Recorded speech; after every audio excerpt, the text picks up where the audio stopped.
நிறைய பாடவேதம் இருக்குமா? இந்த இதுல நிறைய பாடவேதம் இருக்கு. ஏந்து இசைந்து நிறைய இருக்கு, நிறைய பாடவேதம் இருக்கு. அதை அப்படியே வைத்துக் கொள்ளலாம். அது நிறைய சாஸ்திர நூல்களிலேயே மிக அதிகமான பாடவேதம் இருக்கிற நூல் வந்து திருவருட்பயன் தான். நீங்க ஒவ்வொரு பதிப்புலையும் வேற வேற மாதிரி இருக்கும். ஒன்றும் பிரச்சனை இல்லை. அது நீங்க அப்படியே ஒவ்வொன்றுக்கும் பொருள் வேற வேற மாதிரி செய்யணும். ஆனா அதுக்கு எல்லாம் இடம் தந்து நிற்குது. பாடவேதம் நிறைய இருக்கு. சரி, எனவே அடுத்தது ஐந்தாவது அதிகாரம் அருள் குரு நிலை. அருள் குரு நிலை. இப்போ அருளினுடைய இயல்பை சொல்லிட்டு வந்தார். அருளுடைய இயல்பை சொல்லிட்டு வந்தார். அந்த அருளானது நமக்கு எப்படி வெளிப்பட்டு தோன்றும்? எப்படி வெளிப்பட்டு தோன்றும்? இதுவரைக்கும் அருளை நாம் அறியாம இருக்கிறோம், அருளை அறியாம இருக்கிறோம் சொல்லிக்கிட்டே வந்தார். இப்ப நம்ம அருளை அறியணும்னா அதற்கு என்ன வரணும்? அந்த அருள் வெளிப்பட்டு வரணும். அருள் எப்படி வரணும்? வெளிப்பட்டு வரணும். அந்த அருள் எப்படி வெளிப்பட்டு வரும்னா உருவம் தாங்கி வரும். இதுவரைக்கும் இந்த அறியாம இருக்கிறோம் இது போல வெள்ளத்துல நாவற்றி, வெளிச்சத்துல இருளாக, பூனை பால், இது சொன்ன எத்தனை ஓவியம் வைத்துக் கொள்ளுங்க. இது போல நாம் அறியாம இருக்கிற நாம் அருளை பெறுவது எவ்வாறு? அருளை பெறுவது எவ்வாறுனா பக்குவமுடைய காலத்து இதுவரைக்கும் உள்ள இருந்த அருள் வடிவம் தாங்கி முன்னாடி வரும். வடிவம் தாங்கி முன்னாடி வரும். எப்படி வரும்? குருநாதனாக வரும்.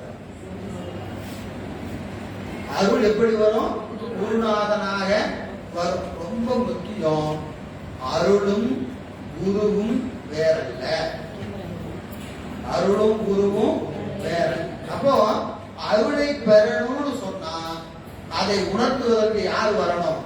குருநாதன் தான் வரணும். அந்த குருநாதன் எங்கிருந்து வருகிறான் என்று சொன்னா, எங்க இருந்து வரலைங்க, எங்கிருந்து வருகிறான்? நாம் உள்ளிருந்து வருகிறோம். இங்க இருக்கிற பெருமான் தான் முன்னாடி இருக்கிறான். நாம குருநாதன் எங்கிருந்து வரணும், அந்த ஊர்ல இருந்து வராரு, இந்த ஊர்ல வராருன்னு நம்ம எதாவது சொல்லிட்டு இருக்கோம். அதெல்லாம் ஒண்ணும் கிடையாது. எங்கிருந்து வருகிறாருங்க? இதுகாரும் உள் நின்ற சிவம் தான். இப்ப எப்படி வருகிறதுங்க? முன்னாடி வடிவம் தாங்கி வருகிறது என்பதை இந்த 10 குறட்பாட சொல்றேன். நமக்கு நம்முடைய மணிவாசக பெருமான் புவனியில் சேவடி தீண்டினல் காண்பே. யாருங்க? பெருமான் சொரூப சிவம் தன் பொருட்டு எங்க வராருங்க? திருப்பெருந்துறை.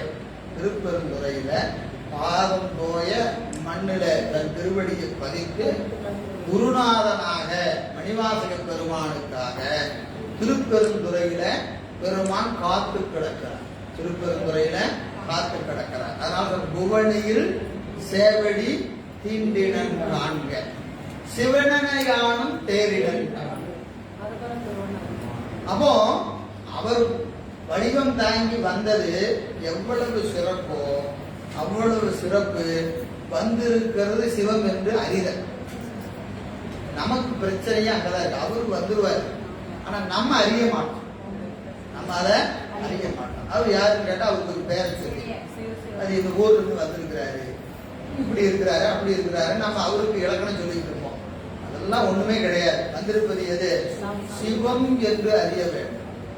சிவம் என்று அறிய வேண்டும். சிவன் என யானும் தேரிடன் காண்க அப்படின்னு சொல்லி அந்த இதுல சொல்றாரு. இதை நமக்கு திருவாசகத்துல காட்டுறாரு. நமக்கு பின்னாடி பாத்தீங்கன்னா போற்றி பகருடை. போற்றி பகருடையில ரொம்ப அழகா ஒரு பகுதியை காட்டுறார். 3 வகையான ஆன்மாக்களுக்கும் இறைவன் அருளுகிற முறைமை என்று இப்ப உயிருக்கு நாம் ஏற்கனவே நம்ம பார்த்தோம். ஆன்மா எத்தனை வகைப்படும்? 3. என்னது? சகலர், பிரளயாகலர், விஞ்ஞானம். சகலர், பிரளயாகலர், விஞ்ஞானம். இதுல விஞ்ஞானங்களுக்கு இறைவன் எப்படி வருவான்? அறிவுக்கு அறிவாக என்று உணர்த்துவான். விஞ்ஞானங்களுக்கு இறைவன் ஞானத்தை எப்படி உணர்த்துவான்? அறிவுக்கு அறிவாக உள்ள இருந்தே உணர்த்திடுவான். அதனால அவங்களுக்கு வெளியே வந்து சொல்ல வேண்டிய அவசியம் இல்லை. அப்புறம் அடுத்தது யாரு? விஞ்ஞான பிரளயாகலர். பிரளயாகலருக்கு ஞான உபதேசம். ஞான உபதேசம் எப்படி செய்வான்? முன் நின்று உள்ள இருந்து வெளியே வருவான். எப்படி வருவானா? மான் மழுவோடு முன் நின்று உபதேசம் செய்வோம். சகலருக்கு என்ன செய்வாங்க? மானுட சட்டை தாங்கி குருநாதன் பின் நின்று உணர்த்துவான். அப்ப நமக்கு ஞான உபதேசம் என்பது எப்படி நடக்கும் அப்படின்னு கேட்டீங்கன்னா, இறைவன் நம்மை போல மானுட சட்டை தாங்கி வருகிற குருநாதரது திருமேனி அந்த திருமேனிக்கு பின்னாடி நிற்பான். ஏன் நிற்பான்னு கேட்டா, நமக்கு அந்த திருமேனி தான் தெரியும், சிவன் தெரியாது. இப்ப நம்ம பார்ப்பதான எதை பார்ப்போம்? இந்த திருமேனியை தான் பார்ப்போம். பார்த்துட்டு அவர் இப்படி இருக்கிறாரு அப்படின்னு நம்ம அவருக்கு ஏதாவது ஒரு பேர் சொல்லி அதான் சொல்லிடுவோம். அப்போ அந்த பின் இருக்கிற சிவத்தை காணும். நம்ம ரொம்ப ஒரு தகராறு என்ன சொல்ற, நம்முடைய அறிவினுடைய ரொம்ப இழிநிலை, ஆன்மாவினுடைய இழிநிலை என்னன்னு கேட்டீங்கன்னா, உபதேசம் பெறுகிற போது நமக்கு அது தெரியவே தெரியாது. என்னதான் படித்தாலும் என்னதான் கேட்டாலும் உபதேசம் பெறுகிற போது நமக்கு உபதேசம் செய்வது சிவம் என்று இந்த ஆன்மா அறியவே அறியாது. அந்த அனுபவம் அதுக்கு வரவே வராது. எப்ப வரும்னு கேட்டீங்கன்னா, அந்த உபதேசத்தை பெற்ற பிறகு இது சாதனை செய்ய சாதனையின் வழியினாக இதற்கு ஒரு அனுபவம் நிகழும். இந்த அனுபவத்தை பெறுகிற போதுதான் இந்த அனுபவத்திற்கு காரணம் நம் குருநாதர் கொடுத்த தீக்கை, அவர் நமக்கு செய்கிற உபதேசம், அவரது திருவடிய வணங்கிய காரணத்தினால்தான் நமக்கு இந்த அனுபவம் நிகழ்கிறது என்பதை இந்த உயிர் அறிவதற்கு பல காலம் முடியும். ஒரு நாள்லையோ பெற்ற உடனே அது அனுபவமா விளையாது. அப்போ அதை அறிகிற போது எதுங்க, நமக்கு அந்த உபதேசம் கொடுத்தது சிவம் என்பதை அறிகிற போதுதான் இதற்கு அந்த அனுபவம் நிகழும். பூசையில அனுபவங்கள்லாம் நிகழும். அதனால நமக்கு முதல்ல ரொம்ப அடிப்படை அந்த உபதேசத்தை சிவம் தருகிறது. நம் தகுதிக்காக கொடுக்கல, நமக்கு அந்த தகுதி இல்லை. இது முழுக்க இறைவனது கருணை என்பதை நாம முதல்ல உள்வாங்கிக் கொள்ளணும். அப்படிதான் அதை பெறணும். அதனால சொன்னாருங்க, கையிலங்கு ஒரு கிண்ணம் என்று நான் உன்னை கருதுகின்றேன். குழந்தை கையில கிடைச்ச தங்க கிண்ணம் போல நான் உன்னுடைய உபதேசத்தை பெற்றுக்கொண்டு எப்படி இருக்கிறேன், ஏதோ செய்து கொண்டு இருக்கிறேன். கிண்ணத்தை எப்படி வச்சிருக்கணும், கொண்டு போய் ஒரு அழகா ஒரு அப்படியே பார்வையா வச்சு அதை எப்படி வச்சு சிறப்பா காட்டணும் வச்சிருக்கணுமா இல்லையா? அப்படி வைக்காம குழந்தை என்ன செய்யுது, தரையிலையும் மணலையும் கிடலையும் போட்டு பண்ணுதா இல்லையா? அது மாதிரி நாம் என்ன செய்து கொண்டு இருக்கிறோம், நாம் பெறுகிற உபதேசத்தை பெறுகிற பூசணையை வேண்டுவது. நமக்கு ஏன்னு கேட்டா நமக்கு என்ன தெரியல, இது தங்க கிண்ணம்னு தெரியாது. தங்க கிண்ணன்னு தெரியாது. அதை செய்வான், ஏதோ கொடுத்தாரு நானும் வாங்கினேன் நானும் செஞ்சேன் அப்படின்னு நாம் நினைச்சுக்குவோம். இல்லை, இது விலை மதிப்பு நமக்கு தெரிவதில்லை. ஆனா அது தெரிவதற்கு ஒரு காலம் பிடிக்கும். பெறுகிற போது நமக்கு அது வராது. ஒரு எளிமையான செயல் இல்லை. அது யார் அறிவாங்கன்னா, மணிவாசக பெருமான் போல அதிதீவிர பக்குவம் உடையும் அவர்கள்லாம் யாருங்க, அதிதீவிர பக்குவம். அதனாலதான் வருகிற போதே பார்க்கிறாரு, பெருமான்ல இருக்கிறாரு. அவருக்கு பெருமான் மானுட சட்டை தாங்கி தான் வந்தார். அவை போல மானுட சட்டை தாங்கி தான் வந்தார். இவரு என்ன சொல்றாருங்க, கோழி கண்ணி கூரன் காண்க அவளும் தானும் உடனே காண்கிறார். இங்க பெருமானும் பெருமாட்டியில உட்காந்துருக்கிறாங்க. எங்கேயாவது பாருங்க, அங்க உபதேசத்துல பெருமான் மட்டும்தான் இருக்கிறார், பெருமாட்டி கிடையாது. ஆனா அவர் என்ன பாடுறாரு, குவளை கண்ணி பூரன் காண்க அவளும் தானும். சிவசக்தி இல்லைன்னு அங்க உட்காந்துருக்கு, சிவசக்தியில அங்க உட்காந்துருக்கு. என்ன எனக்கு குருநாதர் வடிவில் உட்காந்துருக்கிறாரு பேசிட்டு இருக்கிறீங்க. நம்ம மணிவாசலோட போனோம்னா அதை உங்க குருநாதர் உட்காந்துருக்கிறாரு. ஏன்னா நமக்கு யார் தெரியுமா? குருநாதர் தான் தெரியும். அவருக்கு தான் தெரிஞ்சது அது சிவம். அமர்ந்திருப்பது குருநாதர் அல்ல, அவர் யாரு? சிவம். அது சிவம் என்று நமக்கு காட்டார். அப்படியே போற்றிப்பாருடைய வந்தீங்கன்னா நம்முடைய உமாபதி சிவனார் தன்னுடைய குருநாதரை பார்க்கிறார். குருநாதரை பார்க்கிறார் யாருங்க? மறைஞான சம்பந்தர். மறைஞான சம்பந்தரை பார்க்கிறார். பார்க்கிற போது இவருக்கு ஆன்மார்த்த மூர்த்தி யாருங்க? நடராஜ பெருமான். ஏன்னா அவர் தில்லைவாழ் அந்தனர் தானே. அருணந்தி நம்ம உமாபதி சிவனார் தில்லைவாழ் அந்தனர். அவருக்கு ஆன்மார்த்த மூர்த்தியே யாரு? நடராஜ பெருமான் தான். இப்போ மறைஞான சம்பந்தர் அமர்ந்திருக்கிறார். மறைஞான சம்பந்தர் அமர்ந்திருக்கிறார். இவர் பார்க்கிறாரு. இவருக்கு எப்படி தெரிந்தாருன்னு போற்றிப்பாருடைய சொல்றாரு. ஆடும் திருத்தொழிலும் இலக்கணம் நான் வரிசையா சொல்றேன். அப்படியே நடராஜரை பார்த்துக்கங்க. இலக்கண முறை யாருக்கு? நடராஜருக்குரிய இலக்கணம். ஆடும் திருத்தொழிலும் சோதி மணிமுடற்று சுந்தரமும் பாதியாம் பச்சை நிறமும் பவள செஞ்சடை மேல் வச்ச மதியும் மதி கொழுந்தும் அச்சமர ஆடும் அறமும் அழகா திருமுதல் மேல் நீடுருவ வண்ணி நெடுங்கண்ணும் கேளில் லயம் கூட்டும் தமருகமும் கோல எரியகளும் கூட்டரவ கச்சும் புலியதலும் வீட்டின்ப வெள்ளத்தினும் அடியார் உள்ளத்தினும் நீங்காத ஒரு சிலம்பும் கள்ள வினைவென்று பிறப்பருக்க சாத்திய பொன்கடலும். இதெல்லாம் யாருக்கு? நடராஜ பெருமானுடைய இலக்கணம். அவருக்கு மட்டுமே உரிய இலக்கணம். பொன்கடலும் வீட்டின்ப வெள்ளத்தினும் அடியார் உள்ளத்தினும் நீங்காத ஒன் சிலம்பும் கள்ள வினைவென்று பிறப்பருக்க சாத்திய ஈரக்கடலும் ஒன்றும் உரு தோன்றாமல் உள்ளடக்கி. இந்த அடையாளத்தை பூரா காட்டா வந்து சிவபெருமான்னு தெரிஞ்சிருமா. அதனால என்ன செஞ்சானா? இத்தனை அடையாளத்தையும் மறைச்சான். எது? ஆடும் திருத்தொழில் சோதி மணிமடரு கச்சு அரவு புலித்தோல் நீடுருவ நெடுங்கண் விருபாச்சம் என்று சொல்லக்கூடிய நெற்றிக்கண். இப்படி ஒவ்வொன்னா அவருக்குரிய எல்லா அடையாளத்தையும் மறைத்துக் கொண்டு ஒன்றும் குரு தோன்றாமல் உள்ளடக்கி எல்லாத்தையும் அடக்கிட்டு சிவபெருமான் வந்தார். எப்படி வந்தாருங்க? எல்லாம் உள்ளடக்கி இரவாத இன்பத்து என இருக்க வேண்டி. எதுக்கு வந்தாருங்க? நான் பிறக்கக்கூடாது, நானே பிறக்கக்கூடாது. எனக்கு இரவாத இன்ப அன்பை ஊட்டணும். எனக்கு இரவாத இன்ப அன்பை ஊட்ட வேண்டி பிறவா முதல்வன் பிறந்து. நம்ம இறைவனுக்கு இலக்கணம் சொல்றோம். இறைவனுக்கு என்ன கிடையாது? தாயுமிழி தந்தையிலி தான் தனியன். அவனுக்கு பிறவாயாக்கை பெரியோன்.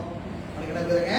பிறவாயாக்கை பெரியோன். அந்த பிறவாயாக்கை பெரியோனாகிய சிவபெருமான் நான் வீடு பேற்றை பெற வேண்டும் என்பதற்காக பிறந்தான். இரவாத இன்பத்து என இருத்த வேண்டி பிறவா முதல்வன் பிறந்து. அப்புறம் பிறந்ததுக்கு அப்புறம் அவனுக்கு பேர் வைக்கணுமா இல்லையா? அது யாருங்க? தாய் பேரே இல்லாத பெருமான். அவனுக்கு ஊரும் இல்லை, பேரும் இல்லை. அந்த பெருமான் என்ன செய்தாங்கன்னா மறைஞான சம்பந்தன் என்று ஓர் பேர் குறைந்து சிவபெருமான் என்ன செய்தார்களா? மறைஞான சம்பந்தன் பேர் வச்சுக்கிட்டான். அவரே வச்சுக்கிட்டான். இரவாத இன்பத்து என இருத்த வேண்டி பிறவா முதல்வன் பிறந்து நரவாரும் தாருவாம் புயத்து சம்பந்த நாதன் என்று பேரிலாநாதன் ஓர் பேர் முனைந்து. பேரிலாநாதன் ஓர் பேர் முனை. இப்ப சிவபெருமான் வந்தாரு. பிறக்காம பிறந்தான். பேர் இல்லாதவன் பேர் வச்சுக்கிட்டான். பேரு வச்சுக்கிட்டான். அப்புறம் அவனுக்கு என்ன தெரியாது? சாப்பிட தெரியாது, தூங்க தெரியாது, சிரிக்க தெரியாது. ஏன் அவனுக்கு அந்த உணர்வெல்லாம் இல்லை. அவனுக்கு பசி இல்லை, விழிப்பும் கிடையாது, உறக்கமும் கிடையாது. எப்பவுமே இருக்கிற பெருமான். ஆனா பிறந்தாச்சு, இது பார்த்து இந்த குழந்தை வித்தியாசமா இருக்க அப்படின்னு எல்லாருக்கும் சந்தேகம் வந்துருமா. அதனால என்ன செய்தார்களா? ஆரோகம் உண்டி உறக்கம் பயம் இன்பம் ஒத்தொழுங்கி கொண்டு உலகத்தில் இருக்கிறவங்களுக்கெல்லாம் சந்தேகம் வரக்கூடாதுன்னு எல்லாரும் சாப்பிட்ற மாதிரி சாப்பிட்டாங்க, எல்லாரும் தூங்குற மாதிரி தூங்கினான், எல்லாரும் சிரிக்கிற மாதிரி சிரிச்சான், எல்லாரும் அழற மாதிரி அழுதான், எல்லாரும் பயப்படுற மாதிரி பயப்பட்டான். யாரு? மறைஞான சம்பந்தன் என்று பேர் தாங்கிய சிவபெருமான் தான் சிவபெருமான் என்பதை உலகத்திற்கு காட்டக்கூடாதுங்கிறதுக்காக சிரித்தான், அழுதான், சாப்பிட்டான், தூங்குனான், விழிச்சான், எல்லாரும் என்னென்ன செய்வாங்களோ எல்லாத்தையும் செஞ்சான்.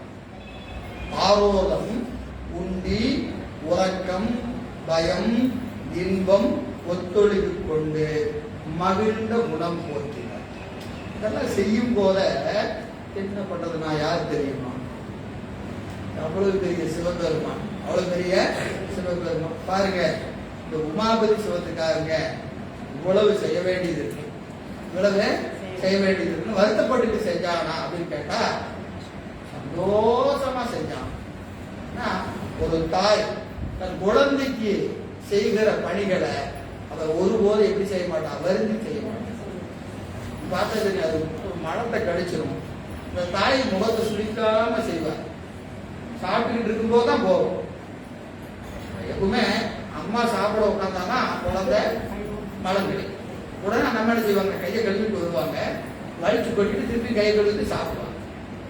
இதே தாய் இன்னொரு பக்கம் போனீங்கன்னா அங்க அவ்வளவு தூரம் இருந்தா எனக்கு அருவறுப்பா இருக்குப்பா, அந்த இடத்துல அருவறுப்பா இருக்கு அப்படின்னு சொல்லிட்டு சாப்பிட மாட்டா. அதே தன் குழந்தை மலம் கழித்தா என்ன செய்வா? அருவறுப்பே இல்லாம கழுவி வீசிட்டு திருப்பியும் அதே கையை கழுவிட்டு கொஞ்சம் கூட அது என்ன இருக்காது, மனதிலே அருவறுப்பு இல்லாம அவன் சாப்பிடுவான். காரணம் என்னது? தன் குழந்தையின் மீது வைத்து இருக்கிற அன்பு. அந்த அன்புக்கு முன்னாடி எதுவும் ஒரு பொருட்டாக தெரியாது. அதுபோல இத்தனையும் செய்த சிவபெருமான் எப்படி செய்யறானா? மகிழ்ந்து செய்கிறான். செய்யறது பெருசு இல்லை. நாம கூட தான் சிலருக்கெல்லாம் உதவி செய்வோம். செய்கிற போது என்ன செய்வோம்? என்னங்க சரிங்க வந்துட்டாருங்க அப்படின்னு மெனக்கெடுவோம். செய்கிற போது கொஞ்சம் நமக்கு ஒரு சலிப்பு வரும். ஆனா பெருமாளுக்கு என்ன கிடையாது? சலிப்பறியா தன்மையனுக்கு, சலிப்பறியா தன்மையனுக்கு ஊன் கெட்டு, உயிர் கெட்டு, என் உள்ளமும் கெட்டு, இதெல்லாம் கேட்டா போறாது. நான் கெடணும், நான். எனவே அந்த சிவபெருமான் எப்படி வராருங்க? மானுட சட்டை தாங்கி தான் சிவபெருமான் வருவான். அது எப்படி அப்படின்னு கேட்டீங்கன்னா பின்னாடி ஒரு ஓமை சொல்றாரு, பின்னாடி பாட்டே சொல்றாரு. சூரியகாந்த கல் இருக்கு பாருங்க, சூரியகாந்த கல். இந்த சூரியகாந்த கல்லுக்கு முன்னாடி ஒரு பேப்பர் வச்சீங்கன்னா சூரியன் சந்நிதியில, சூரியனுடைய சந்நிதியில இந்த சூரியகாந்த கல் இந்த பொருளை எரிச்சிடும். சூரியன்ல வச்சீங்கன்னா எரியாது. சூரியன் தான் எரிக்குது. சூரியன் நேரடியாக செய்யாது, இந்த பொருளை எரிக்காது. ஆனா அந்த சூரியனது ஆற்றல் சூரியகாந்த கல்லின் வழியே வருகிற போது இந்த பொருளை சுடும், பொருளை சுடும். அது போல திருவருள் நேர வந்தா நமக்கு பதியாது, குருநாதன் வழியா வந்தாதான் பதியும். நமக்கு அருள் விளங்கணும்னா ஒரே இடம் குருநாதனது திருவுரு, குருநாதனது திருவுரு. அந்த திருவுருவிலே நாம் அறியலன்னு சொன்னா வேறு எங்கும் அறிய முடியாது. அப்போ முதல்ல நீங்க அருளை அறியணும்னா அதுக்கு என்ன வேணும்? குருநாதனது திருமேனி. அதான் நமக்கு அழகா 10ஆம் திருமுறை சொல்றாரா இல்லைங்களா? என்னது? தெளிவு குருவின் திருமேனி காண்டல். முதல்ல குரு தரிசனம். முதல்ல என்ன நடக்கணும்? குரு தரிசனம். தரிசனத்துக்கு அப்புறம் என்ன நடக்கணும்? தெளிவு குருவின் திருநாமம் செப்பல். குருநாதரது அந்த மந்திரம் உபதேசத்தை திரும்ப திரும்ப சொல்லிக்கிட்டே இருக்கும். முதல்ல குரு தரிசனம் நிகழணும், பிறகு உபதேசத்தை திரும்ப திரும்ப நாம சொல்லிக்கொண்டே இருக்கணும். தெளிவு குருவின் திருவார்த்தை கேட்ட, திருவார்த்தை கேட்ட. இந்த திருவார்த்தை என்பது என்னதுங்க? உபதேசம். அது என்ன? அப்ப ஏற்கனவே சொன்னாரு. அது என்னதுன்னா இந்த உபதேசம் நமக்கு 2 வகையாக நிகழும். உபதேசம் 2 வகையாக நிகழும். ஒன்று மந்திர உபதேசம். அது எப்ப தீக்கை செய்கிற போது குருநாதன் நமக்கு என்ன செய்யறாரு? மந்திர உபதேசத்தை செய்வார். அதை வாங்கிட்டு வந்தாச்சு. மந்திரத்தை நாம் என்ன செய்யறோம்? நாள்தோறும் கணித்து கொண்டே வரணும். இதை கணிக்கிற போதும் நமக்கு இன்னும் தெளிவு பிறக்காது. அப்ப அதை என்ன செய்யணும்? நூல் வழி உபதேசமாக பெறணும். ஏன்னா நமக்கு எப்பவுமே இந்த சகல வர்க்கத்து ஆன்மாவுக்கு 3 வகையான சிறப்பு இருக்கிறது. சிறப்புனா இழிவு தான். நமக்கு சிறப்புனாவே இழிவு தான். என்ன அப்படின்னு கேட்டீங்கன்னா, இந்த உபதேசத்தோடு மட்டும் போதாது. குரு உபதேசம் வாங்கினா மட்டும் போதாது. என்ன இருக்குது? நூல் என்ற ஒரு சிறப்பையும் பெருமான் கொடுத்தார். இது ஞான நூலை சிந்தித்தார். காரணம், இந்த உபதேசத்தை பெற்று வந்து நாம் செய்யும் போது நமக்கு நடைமுறையில என்ன வரும்? நிறைய சந்தேகம். சரியா தப்பா? நான் சரியா தான் போயிட்டு இருக்கிறேன்னா கொஞ்சம் தூரம் போனோம்னே சந்தேகம். ஏன்னா நம்ம முன்ன பின்ன போகாத ஊர் இல்லைங்களா? இங்கிருந்து நமக்கு முன்ன பின்ன தெரியாத ஊருக்கு போனோம்னா என்ன செய்வோம்? நேரா போவோம். சார் இந்த ஊருக்கு வந்துட்டேன், லெப்ட்ல ஒரு ரோடு போகுது, ரைட்ல ஒரு ரோடு போகுது, எதுல போகட்டும்? லெப்ட்ல போங்க, அங்க ஒரு மெடிக்கல் ஷாப் இருக்கா, நேரா போங்க. எவ்வளவு? ஒரு 7 கிலோமீட்டர் போனீங்கன்னா அங்க ஒரு டைவர்ஸ் வரும். உடனே நாம என்ன செய்வோம்? அங்க போய் நின்றுட்டு, சார் அங்க போயிட்டா லெப்ட்ல ஒரு ரோடு இருக்கு, ரைட்ல ஒரு ரோடு இருக்கு, திரும்பியும் கூப்பிட்டு கேட்டோம்னா அவர் என்ன செய்வாரு? ரைட்ல போ, லெப்ட்ல போ. இப்படி நம்ம இதுவரைக்கும் பயணிக்காத ஒரு பாதையில நாம் பயணிக்கிற போது சிறிது பயணித்தோம்னா ஒரு சந்தேகம். அப்ப அதை அந்த இடத்துல நின்று அதை என்ன செய்யணும்? தெளிவுபடுத்தணும். பிறகு என்ன செய்யணும்? சிறிது பயணிப்போம், ஒரு ஐயம் வரும். இப்படி இதையெல்லாம் தெளிவிப்பதுதான் ஞானம். நூல்களின் வழியாகவும் பயணிக்கும். இந்த நூல் இல்லைன்னா நமக்கு என்ன கிடையாது? தெளிவு பிறகு உபதேசம் ஆயிட்டு வந்தாச்சு, வேற அங்க இருக்க ஊருக்குள்ள கதவை சாதிக்கு சொல்லிட்டு இருந்தா போதுமான்னு கேட்டா ஒன்றும் குற்றம் இல்லை. அது யாருக்குன்னா அதிதீவிர பக்குவம் உடையாருக்கு அதுவே எல்லாத்தையும்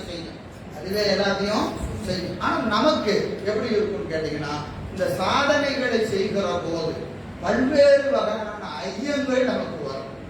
இந்த ஐயங்களை எல்லாம் விளங்கணும்னு சொன்னா அதுக்கு என்ன வேணும்? கட்டாயம் நூல் வேணும். ஞான நூல் கட்டாயம் வேணும். நமக்கு இந்த சாஸ்திரங்கள் பூரா இந்த ஐயத்தை விளக்குவதுதான். அல்ல நமக்கு வரிசையா பாத்தீங்கன்னா சித்தியார் சிறந்த ஒரு நூல். 8ஆம் நூற்பாடு வந்து பார்த்தீங்கன்னா, இந்த பூசணை செய்கிற போது நமக்கு என்னென்னலாம் ஐயம் வரும், எங்கெங்கெல்லாம் நமக்கு அந்த டைவர்ஷன், இந்த இடத்துல வந்தா என்ன செய்வோம்? இது விளையும், இப்படி நின்னீங்கன்னா இது விளையும். அது விளைஞ்சோன்னா அடுத்தது என்னங்க வரும்னா அடுத்த பாட்டை சொல்லுவார். அது முடிஞ்சோன்னே அடுத்த படி. இப்படி படிப்படியாக இந்த சிவஞான சித்தியார் என்கின்ற நூல் மிகச்சிறந்த ஒரு அனுபவம். 8ஆம் நூற்பாடுல இருந்து பார்த்தீங்கன்னா 12 வரைக்கும் உபதேசத்திலே இருந்து குருநாதனது உபதேசம் 253வது பாட்டுல ஆரம்பிக்கிற மன்னவன் தன் மகன் வேடரிடத்தே தங்கி அப்படின்னு ஆரம்பிச்சு கொண்டு போய் திருவடியில கொண்டு போய் 328வது பாட்டுல நிறுத்துவார். அப்போ எங்க நிறுத்துறாருங்க? அந்த திருவடி இன்பத்தை சொல்லி, அந்த திருவடி இன்பத்தை செய்வது குருநாதனது திருவடியில் முடிப்பார். திருவடி இன்பத்துக்கு இத்தனைக்கு காரணம் எது? எனது குருநாதனது திருவடி என்று மெய்கண்டார கொண்டு வந்து முத்தி இன்பத்தில் வைப்பார். அப்போ அவர் என்ன பெற்ற அனுபவம்? மெய்கண்டார் என்ற ஒரு குருநாதர் எனக்கு வாய்க்கலனா இந்த திருவடி இன்பம் எனக்கு கிடைத்திருக்காது என்பதை முதல்ல சொல்லல. முதல்ல சொன்னா திருவடி இன்பம் நமக்கு தெரியாது. அப்ப என்ன செய்யறாருங்க? இதே போய் இந்த திருவடி இன்பத்தை காமிச்சு இன்பத்துக்கு குருநாதர் தான் காரணம் அப்படின்னு 327 328 என்று சொல்லி 2 பாடல்ல குருநாதன் சிறப்பை சொல்லி சிவஞான சித்தியார் முடிகிறார். முடிந்த முடிவாக அங்க வைக்கிறார். அப்போ அது எவ்வளவு ஒரு உயர்ந்த இடம் என்பதை நாம அங்க பார்க்கணும். அப்படிப்பட்ட அந்த குருநாதனை பற்றி இங்க காட்டுறார். ஆரம்பிச்சலாம் வந்துருச்சா? ஆரம்பிச்சலாம்.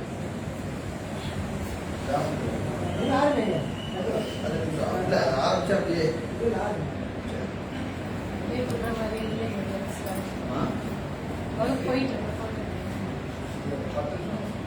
41 அறியாமை உள்நின்று அளித்ததே காணும் குறியாக நீங்காத போ. அறியாமை. அறியாமை என்பதற்கு பக்குவம் வாராத காலம் என்று குறிக்கிறார் ஆசிரியர். பக்குவம் வாராத காலம். பக்குவம் வாராத காலம் வரை, பக்குவம் வாராத காலம் வரை உள் நின்று அழித்த தே. தே என்பது தேசு என்ற சொல்லு, ஒளி. அந்த ஒளி என்பது அருள் என்று இருக்கும். இப்போ பக்குவம் வாராத காலம் வரை உள் நின்ற திருவருள், உள் நின்ற திருவருள் பக்குவம் வந்த காலத்து முன் நிற்கின்றார். இதுவரைக்கும் உள்ள நினைச்சு, ஏன் நினைச்சு? பக்குவம் வரல, பக்குவம் வரல. சரி, இப்ப ஏன் வெளியே வந்துச்சு? பக்குவம் வந்துருச்சு, பக்குவம் வந்துருச்சு. உள்ள இருந்தது எது? உள்ள எது இருந்தது? அருள். இப்ப அப்ப முன்னாடி எது வரும்? அருள் தான் வரும். உள்ள நின்னதுதான் இப்ப எப்படி வருது? முன்னாடி வருது. சரி, பக்குவம்னா என்னங்க? பக்குவம் பக்குவம் சரிங்களே, பக்குவம்னா என்ன முதல்ல? இதுதான் கேள்வி. பக்குவம்னு சொல்லியாச்சு இல்லைங்களா? பக்குவம் என்பது என்ன? பக்குவம்னா என்ன? ஏற்கனவே சொல்லி இருக்கோம். யாருக்கா நினைவு இருக்கா? இருக்கா? பக்குவம்னா என்ன? உணர்த்தியதை உணர்த்திய போது உணர்த்தியவாறு உணர். உணர்த்தியதை உணர்த்திய போது உணர்த்தியவாறு உணர்வு. இதற்கு தான் என்ன பேரு? பக்குவம். இது முன்னாடி ஒரு பிராக்கெட்ல போட்டுக்கணும்னு சொன்னேன். என்னது? உணர வேண்டியதை உணர வேண்டியதை. இப்ப நமக்கெல்லாம் எப்படி இருக்கும்? உணர வேண்டாதத உணர்த்திய போதே உணர்த்தியவாறு உணர்ந்துரும். இது சினிமா பாட்டு ஒரு தடவை கேட்டா ரெண்டாவது தடவை சொல்ல வேண்டாம். அப்படியே கடனை பாடுறோமா இல்லையா? ஒரு தடவை தான் கேட்டா அப்படியே உள்ள ஓடுது, உள்ள ஓடுது இல்லைங்களா? அப்ப நமக்கு பக்குவம் வந்துருச்சா? ஏன்னா இந்த டெபினேஷன் பாருங்க. உணர்த்தியதை உணர்த்திய போதே உணர்த்தியவாறு உணர்வு. ஒரே ஒரு தடவை சினிமா பாட்டு கேட்டாச்சு, கேட்ட உடனே அப்படியே பாடுறோம். நம்ம பாட்டே நம்ம வீட்டுல பொடிச்சுங்க பாடுது, பாடுதா இல்லையா? அருமையா பாடுது. அப்ப அதுக்கு பக்குவம் வந்துருச்சு அப்படின்னு சொல்ல முடியுமா? அப்படின்னு சொல்ல முடியும். அதனால முன்னாடி என்ன போட்டுக்கணும்? உணர வேண்டியதை. உணர வேண்டியதை உணரணும். தேவையில்லாத உணர்ந்தா பக்குவம்னு சொல்லக்கூடாது. புரியுதுங்களா?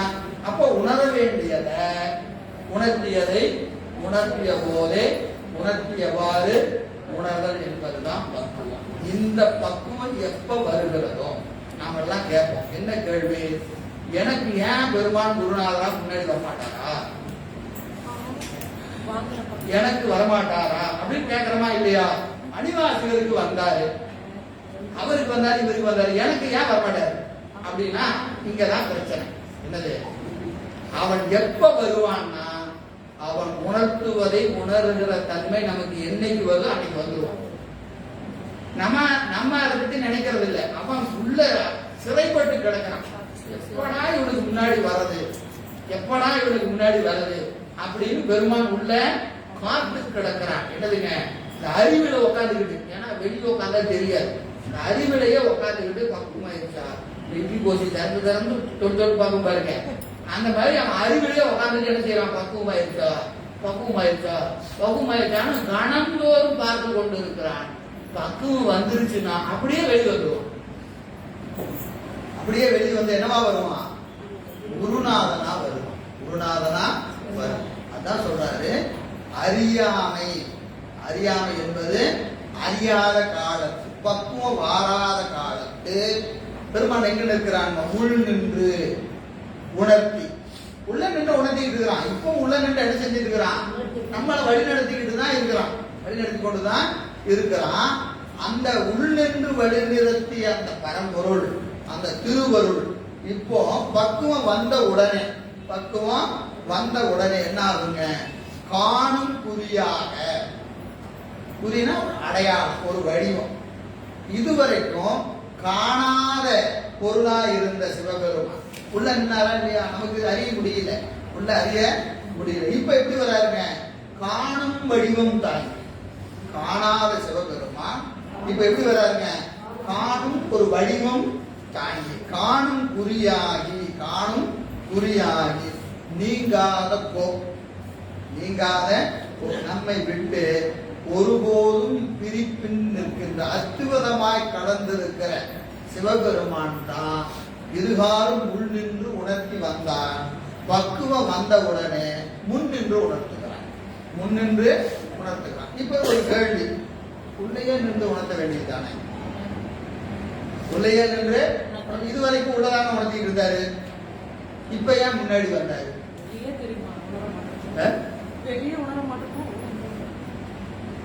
ஏன் கேட்டா நம்ம ஏற்கனவே சொல்லியாச்சு, என்னது? சகல வர்க்கத்து ஆன்மா இறைவன் எப்படி வருவான்? முன் நின்று மானுட சட்டை தாங்கி தான் வருவான்.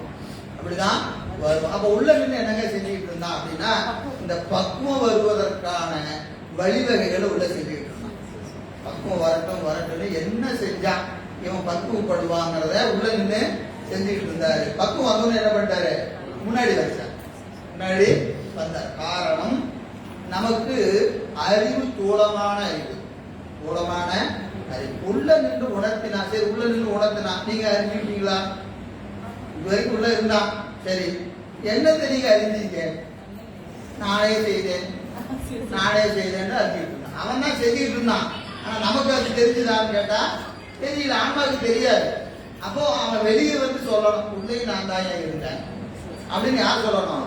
அவன் தான் வரணும். அதை சொல்வதற்கு அவன் தான் வரணும். எப்படி வருவான்? மானுட சட்டை தாங்கி அவன் வந்து சொன்னதுக்கு அப்புறம் தான் தெரியும். உள்ள நின்று ஆடாடா நீங்க தான் உள்ள இருந்தீங்களா, வழி போக்குன்னு சொன்னமா இல்லையா? அதுதான் எங்க போய் பார்க்கணும். முன்னாடி பார்த்ததுக்கு அப்புறம், அவர் சொன்னதுக்கு அப்புறம் தான், எத்தனை காலமும் நான் உன்னை விட்டு பிரியவே இல்லை. நமக்கு நம்முடைய நம்பி ஆர்வலர் வரலாற்றுல சொல்றாரா இல்லையா?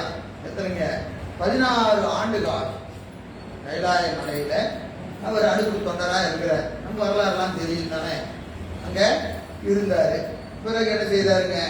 மறைப்பிடாத அவரை பெருமான் மறக்க வச்சார். போய் மண் மீது போய் என்ன செய்து விட்டார்?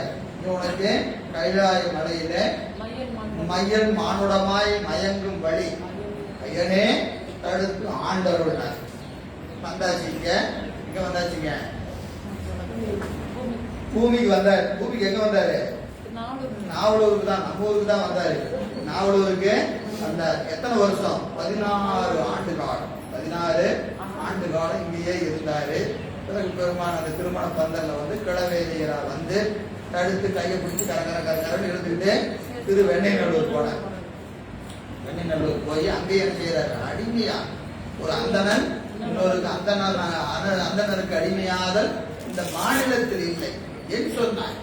என்று வாதமெல்லாம் செய்யறார். வாதமெல்லாம் செஞ்சு கடைசி ஓலையெல்லாம் காட்டி பெருமான் தன்னுடைய அந்த இதை நிறுவன பிறகுதான் அறிகிறார். இங்க அறநெறிக்கு போறாரு. போகும்போது மறைஞ்சு போறாரு.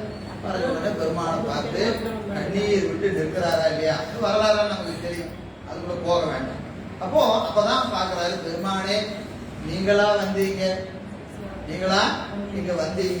அப்படின்னு சொன்ன உடனே சொன்னாரு, உனக்கு முன்பு நீ நமக்கு தொண்டன். ஏதோ இப்ப வந்த நினைச்சிடாத, முன்னமே எங்க இருந்த? கைலாயத்துல எனக்கு தொண்டனா இருந்த. முன்பு நீ நமக்கு தொண்டன், முன்னிய வேட்கை கூற பின்பு நம் ஏவலாலே பிறந்தனை என் மண்மீது துன்புறும் வாழ்க்கை நின்னை தொடர்ந்து வந்து நன்புல மறையோர் முன்னர் நாம் தடுத்து ஆண்டோம். ஏன் நீ கைலாய மலையில எனக்கு தொண்டனா இருந்த, அங்கிருந்து வரும்போது சொல்லிட்ட பெருமானே மண்ணது மயக்கும். இங்க வந்தா நான் உன்னை மறந்துடுவேன். அதனால என்ன செய்யணும்? ஐயனே தடுத்து ஆண்டவரோன்னு கேட்ட நீ மறந்துட்ட.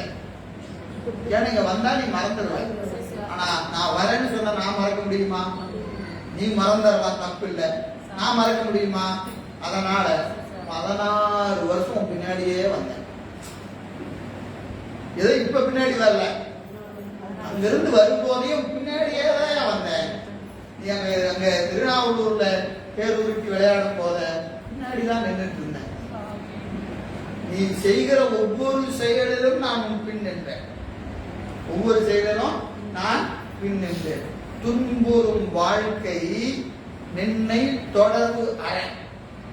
வாழ்க்கை என்னைக்கு இந்த இந்த பாயிண்ட்டுக்கு மேல உன்னை விட்டுட்டா நீ அந்த இல்லறத்துல போய் கிடந்துருவ, இதுக்கு மேல விடக்கூடாது அப்படின்னு ஒரு பாயிண்ட் நம்ம சொல்ற பிரேக்கிங் பாயிண்ட். அந்த பாயிண்ட் வரைக்கும் அந்த நூலை பிடிச்சிட்டு பின்னாடியே வர தொடர்பு அற துன்புறும் வாழ்க்கை நின்னை தொடர்பு அற அரும் பொருட்டு. உன்னுடைய அந்த இந்த இல்லற வாழ்க்கையில நீ என்னைக்கு அகப்பட்டு கொள்வாய் என்கின்ற அந்த நேரம் வருகிற வரைக்கும் தொடர்ந்து வந்தேன், தொடர்ந்து பின்னாடியே வந்துட்டு இருந்தேன். 14 வருஷம் இங்க கைலாய மலையிலிருந்து நீ வந்ததுல இருந்து 16 ஆண்டு காலம் உன்னை தொடர்ந்து வந்தேன். பிறகு நன்புல மறையோர் முன்னம் நாம் தடுத்து ஆண்டோம். இப்படிதான் நமக்கு பின்னாடி வர்றாரு, அவருக்கு பின்னாடி வர்றதில்லை. நமக்கு பின்னாடியும் பெருமான் என்ன செய்யறாரு, கைத்து அப்படியே விட்டுக்கிட்டே இருப்பார், பிடிச்சிக்கிட்டே தான் இருப்பாரு. நாம நினைச்சுக்கணும் நாம போயிட்டே இருக்கிறோன்னு. எப்ப இழுத்து பிடிக்கிறாரோ நினைக்க வேண்டியதுதான். அதுக்கு மேல நம்ம ஒன்றும் போக முடியாது. நமக்கு கொஞ்சம் நம்ம கையில பெரிய கையில இருக்கு, அதனால விட்டுக்கிட்டே இருக்கிறாரா நாமளும் போயிட்டே இருக்கிறோம். அப்போ அந்த காலம் நமக்கு வருகிற வரை இறைவன் என்ன செய்வார், உள்ளதான் நிற்பார். அவர் எங்க இருப்பாரு, உள்ள நிற்பாரு. காலம் வந்தது, அவருக்கு மறையோரா முன்னாடி வந்தார். யாருக்கு, நம்பி யாருவதற்கு மறையோரா எங்க வந்தாரு, உள் நின்ற பரம்பொருள் முன் நின்றது. நமக்கு எப்படி வரும், குருநாதனாதான் வரும். எனவே நீங்காத அற்புதமாய் நம்மோடு பிரிப்பின்றி இருக்கின்ற இறைவன். என்பதற்கு இறைவன், அதனாலதான் கோயில், இறைவன் குடியிருக்கிற இல்லம். அதனால என்னது, கோயில், கோவில், கோயில் என்பது கோண தலைவன் பேர். கோ என்பதற்கு தலைவன். அரசனுக்கும் கோன்னு ஒரு பேர் இருக்கிறது, ஏன்னா அவன் மக்களுக்கு தலைவன். அது உயிருக்கு தலைவன் யாரு, சிவபெருமான். அதனால அவனுக்கு என்ன உண்டுங்க, கோ என்ற ஒரு அந்த நாமம் இருக்கிறது. எனவே உள் நிற்கின்ற பெருமான் முன் நின்று அருள் செய்கிறான் என்று இந்த பாட்டுல சொல்றார். 40